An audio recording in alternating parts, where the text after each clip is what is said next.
Yo, c'est Noémie et aujourd'hui on se retrouve pour la palle des cartes du mois de février. Comme d'habitude, on va d'abord faire un petit tour sur ma palle des cartes du mois de janvier pour voir comment je m'en suis sortie. J'avais sorti Le Château, le tome 1 de la série Les Ferrailleurs d'Edward Carré pour un titre qui commençait par le, la ou les. Je l'ai lu. Pour un livre en hardback, j'avais sorti The Odd Sisters, le tome 6 de la série Villains de Serena Valentino. Je l'ai lu. J'étais tombée 2 fois sur une case Take a Chance et j'avais dû lire Six Crimson Cranes d'Elizabeth Lim, que j'ai lu. Et Only a Monster, le tome 1 de Vanessa Len, que j'ai lu également. Et Les 4 filles du Dr March de Louisa May Alcott étaient dans ma palle des cartes pour le livre le plus lu de ma pile à lire intégrale. Je l'ai lu aussi. Nous sommes le 18 janvier et j'ai lu l'intégralité de ma palle des cartes. Je suis joie. Du coup, ça me laisse la possibilité de lire d'autres choses que les 5 livres de la palle des cartes pour éventuellement vous faire des vidéos supplémentaires ou bien rajouter quelques titres dans mon wrap-up à la fin du mois. Il y en a déjà au moins un dont je connais le titre parce qu'il y a déjà un autre livre que j'ai terminé, mais je vous dirai pas ça tout de suite, vous verrez ça dans mon wrap-up la semaine prochaine. Et avant d'être de nouveau grossièrement interrompu par une notification sur mon ordinateur, on est parti tout de suite pour les 5 rolls de la palle des cartes du mois de février. La dernière fois on s'était arrêté sur la case le, la, les, donc on va repartir de cette case et on est parti tout de suite avec le premier roll. 7. 1, 2, 3, 4, 5, 6, 7. People on Cover. Pour un livre avec des gens sur la couverture, j'ai sorti L'homme électrique de Victor Fleury. C'est un des plus vieux titres de ma pile à lire, un de ceux qui sont censés s'autodétruire. Vous allez voir que c'est une thématique un petit peu récurrente dans cette palle des cartes. J'essaye d'avancer au maximum pour être à jour et dans les temps. C'est un roman steampunk de science-fiction qui techniquement est le tome 2 d'une série de tomes compagnons. J'ai pas forcément besoin de lire le tome 1, l'auteur me l'a dit lui-même quand je l'ai rencontré en salon. J'espère que j'apprécierai celui-là, comme ça j'aurai envie probablement de lire le tome 1 et le tome 3. Je n'en sais pas plus, mais je vous ai lu le résumé de ce titre dans ma vidéo des 12 livres qui doivent s'autodétruire d'ici la fin de l'année, du coup je vais pas forcément me réattarder dessus. Il fait 360 pages approximativement. Je pense pas que ce soit un titre que je pourrais trouver en version audio et c'est écrit assez petit, donc j'espère que le style de l'auteur que j'ai apprécié précédemment dans La Croisade éternelle me plaira également dans celui-là. Rôle numéro 2. 7. 1, 2, 3, 4, 5, 6, 7. 5-star prediction. Pour un roman dont je prédis qu'il sera un coup de cœur, enfin, si c'est pas un coup de cœur, ce sera au moins 5 stars, 5 étoiles. J'ai sorti enfin, merci Diane, d'avoir rattrapé ton retard entre guillemets dans cette série. On va faire la lecture commune en février de Gods of Men, le tome 3 de Barbara Kloss. C'est la conclusion de la trilogie et j'ai trop hâte de terminer cette histoire que j'adore. Je suis impatiente, je suis vraiment très impatiente. Oh, il est trop magnifique.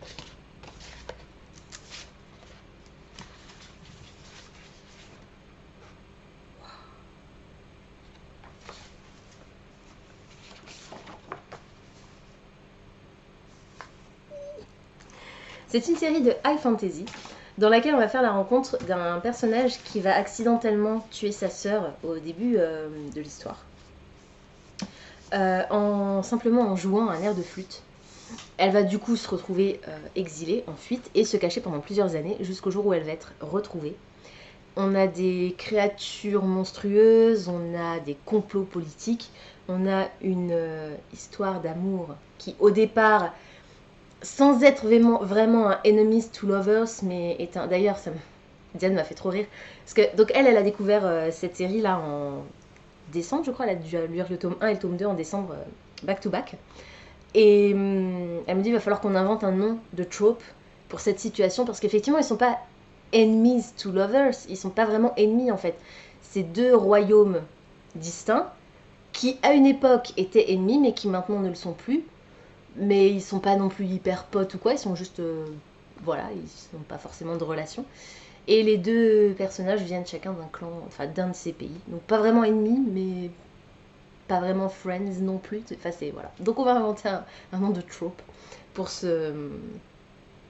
comment pas rivaux non plus parce qu'ils se battent pas pour un truc qu'ils veulent tous les deux. Enfin bref, voilà, vous avez compris. Donc j'ai très hâte, on parle pas mal de musique, on avait un genre de zombie dans le tome précédent qui m'avait moyen plu, mais parce que j'aime pas cette créature de base, mais le contexte avait fait que j'avais quand même énormément aimé le tome 2, donc j'ai très hâte de conclure cette trilogie avec celui-ci. Rôle numéro 3. 12. 1, 2, 3, 4, 5, 6, 7, 8, 9, 10, 11, 12. Map.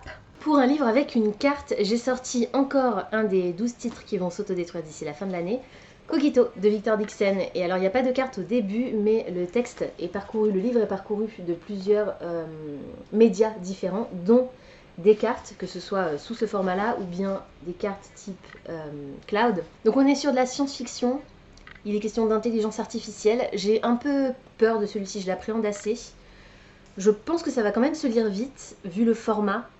Et j'ai hâte de le découvrir parce que l'auteur m'a expliqué qu'il y avait toujours un genre de puzzle au début de chaque chapitre, en lien avec ce qui va se dérouler dans le chapitre, il me semble.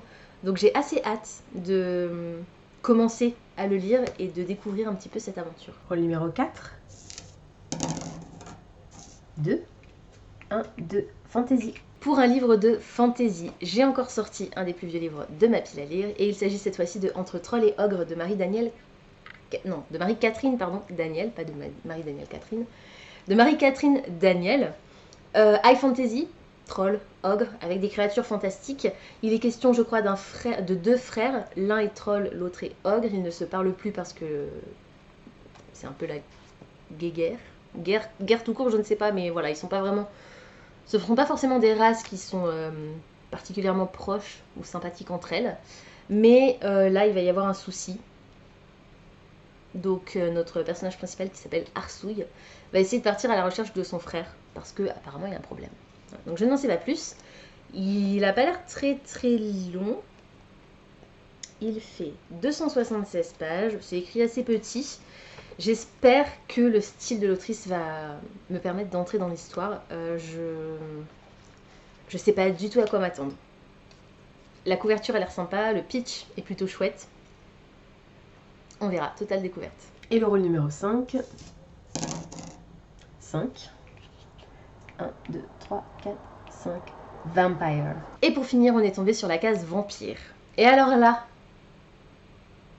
les amis, au cas où vous ne le sauriez pas, en février, va sortir le tome 2 de l'Empire du Vampire de J. Christophe.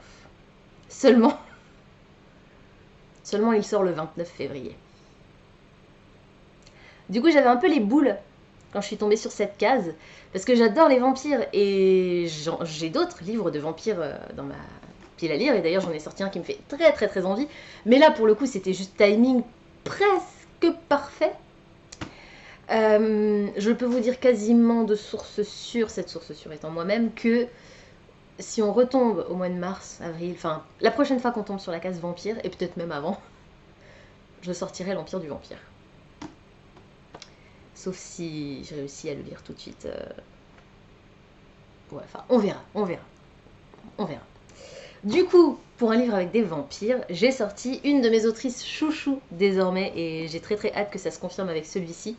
Dents de soie de Maëlle Desarts. J'ai trop hâte de lire ce livre. On est sur une fée marraine, qui est une fée des dents, et un vampire qui a perdu ses dents.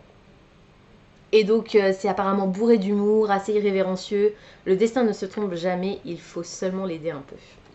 Dans les mondes brisés s'opposent depuis la nuit des temps Sanguis et humains en une bataille sans merci qu'enveniment en secret les fées.